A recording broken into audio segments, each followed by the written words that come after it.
While dive lights were once primarily reserved for low light conditions, they have evolved into a standard piece of equipment that every diver should carry on each dive, irrespective of ambient lighting. Beyond their traditional use for night dives and dark overhead environments, such as caves and wrecks, they are now widely utilized for various purposes. Whether divers use them for communication, exploring crevices beneath rocks and corals, or capturing underwater footage, dive lights are essential accessories for all divers. While there are various types of dive lights, they all share a critical function beyond simply illuminating the dark, enabling communication underwater. The three main light signals divers use underwater are the OK, a slow and clear circular motion, employed in the same manner as when utilizing hand signals. Attention, a gradual and repeated vertical motion aimed toward the team members, followed by the necessary signals to convey the purpose of drawing attention, and out of gas. A rapid horizontal side-to-side motion, intentionally differentiated from other signals to convey a sense of urgency. Since these signals need to stand out from routine use of the dive light, it's important to keep the beam steady and pointed forward when not signaling. Move the light slowly, avoiding abrupt movements that could be mistaken for emergency signals. Always be mindful of where you point the beam to avoid shining it directly into other divers' eyes. If your teammate is not facing you, attempt to gain their attention by directing your light in their line of sight. If that fails and you need to alert them urgently, you can briefly shine the light on their face, but be sure to stop once they respond to avoid blinding them. For daytime open water dives, a single light is typically adequate. However, in overhead environments or during night dives, each diver must carry 3 lights, 1 primary and 2 backups. These lights should be accessible with both hands, so avoid storing them in a pocket on just one side. The ideal choice for a primary light is one equipped with a Goodman handle, which allows the light to remain securely attached to the hand while keeping it free for other tasks. An additional advantage of this configuration is that when equipped with a specific attachment, divers can illuminate the area beneath or ahead of them. This feature proves especially useful for duties that demand the simultaneous use of both hands and a light source, such as writing in a wet note, for instance.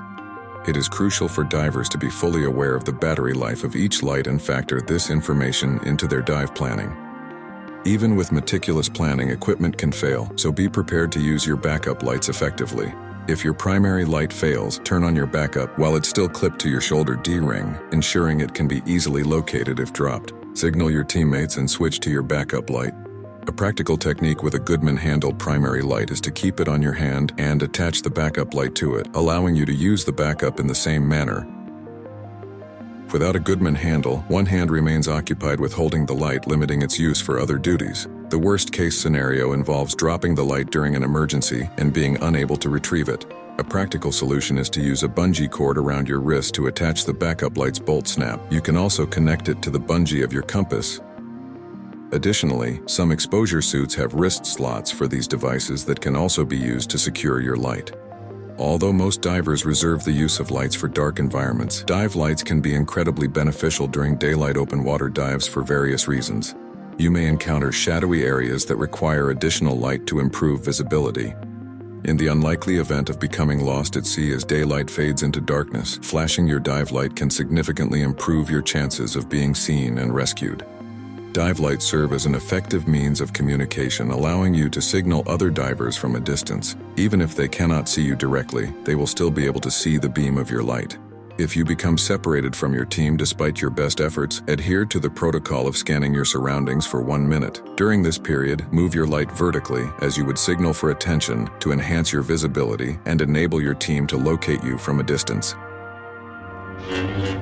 When carrying 3 lights, which is particularly necessary during wreck, cave, or night dives, or any situation with low light or complete darkness, one serves as the primary light, intended for use throughout the dive to illuminate your surroundings and facilitate communication. There are various types of lighting devices, but when selecting a primary light, the key factors to consider are battery longevity, the design of the handle, and the intensity of the light beam. Typically, the primary light has a longer battery life and a narrow, bright beam. As previously mentioned, the Goodman handle is a valuable feature as it allows the diver to use their hands for other tasks while simultaneously operating the light. To adjust the handle to accommodate your hand size, first loosen the lateral screw. Adjust the handle to achieve a comfortable fit, and tighten the screw to secure the handle in its new position. The handle should fit snugly, resting on your hand without requiring a grip, yet not so tight as to restrict blood circulation. According to DIR principles, it should be worn on the left hand, but can be easily transferred to the right hand when necessary. The other two lights serve as backups to be used if the primary light fails. These are typically smaller, compact lights that can be attached to your shoulder D-rings. While they generally have shorter battery life and less powerful beams, they must still be robust enough to provide sufficient illumination to finish your dive.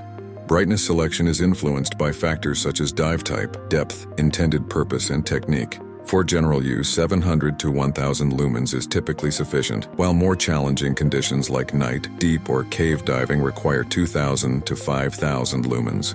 You may also carry a video light, though it is primarily useful for photography or videography, as its wide beam angle makes it less effective for signaling or communication. The type of switch on a dive light can be an important feature. A push-button switch is generally considered the best option, as it can be operated with one hand, unlike the twist switch, which typically requires both hands to turn on and off. To place the primary light in a hands-free position while still illuminating your task, secure a double-ender bolt snap to the head of the primary light. Begin by tying a small piece of bungee around the base, where the light head connects to the cable. Create a loop that is just large enough to attach one end of the bolt snap. This can be achieved by tying a simple knot at each end of a short bungee cord and securing it to the base using a zip tie. Take a longer piece of bungee and securely fasten it to both sides of the Goodman handle, ensuring it wraps around the light head. Start by tying a simple knot at one end of the bungee cord and threading it through the handle slot on one side. Ensure that both knots are positioned on the inside to prevent hoses from becoming trapped between the bungee and the handle. Wrap the bungee around the light's head, ensuring it is tightly fastened, and then thread it through the handle on the opposite side. Tie a knot at the other end, ensuring the bungee is tightened adequately to securely hold your backup light in place. After securing the double ender to the designated loops, your setup is ready to be attached to your harness. There are two distinct methods for affixing your light, depending on the desired outcome. Attaching the top end of the bolt snap to your shoulder D-ring will orient the light forward, which may prove advantageous when attempting to view something at a considerable distance ahead of you, whereas using the bottom end will direct the light downward slightly beneath you, which is useful for tasks that demand the use of both hands while also requiring sufficient light to see clearly. It is recommended to use a 6mm bungee for the larger loop around the head, as this provides the additional feature of temporarily storing cave markers if necessary. One notable advantage of this bungee is that it enables the attachment of the backup light to the handle in case the primary light fails. To implement this, attach the backup light's bolt snap to the main light's cable, then thread the backup light through the bungee located at the head of the primary light. This setup ensures consistent mounting and allows for both hands to remain free for other tasks. The same bungee may be used as a temporary handle, ensuring a secure grip when shifting between hands. To affix a bolt snap to your backup light, you have the option of either using a string or employing a cable tie. We advocate for the use of a zip tie due to its superior simplicity and ease of replacement, but the choice remains a matter of personal preference. In an emergency, using your cutting tool to remove a zip tie is just as effective as cutting a rope traditionally used for this purpose. Thanks for watching and hope you learned something. Consider subscribing to FlowState Divers to become part of the community of conscious divers and to get notified on our upcoming content.